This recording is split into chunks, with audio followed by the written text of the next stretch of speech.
Now the thing is के क्या कहते हैं, इनविंसिबिलिटी जो है ना, वो आदमी को जब ग्रेविटेशनल फोर्स की होने लगे तो आदमी की सोच कहां उड़ती है फिर। जितनी भी ग्रेविटी वाली चीजें आपके पास उड़ के चल के आने लग जाएं,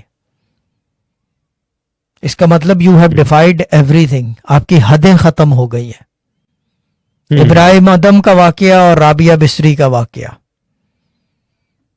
यस। जब इब्राहिम अदम काबे पे गए तो उन्होंने देखा तो जी। काबा वहां मौजूद नहीं था रूहानी तौर से। अब रूहानी हो या दुनियावी हो, जब काबा नहीं है सो नहीं है, ठीक है ना, बिल्कुल। खत्म हो गई बात।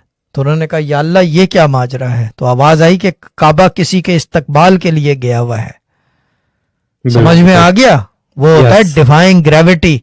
जब आपने ग्रेविटी डिफाइन कर दी तो the space is in the palm of your hand like that. ये बड़े रम्स की बात है, ये पूरी स्पेस। जब स्पेस आपके मुट्ठी में आ गई, in the palm of your hand, so you become invincible in that sense, यानी कि you can create, you can do anything.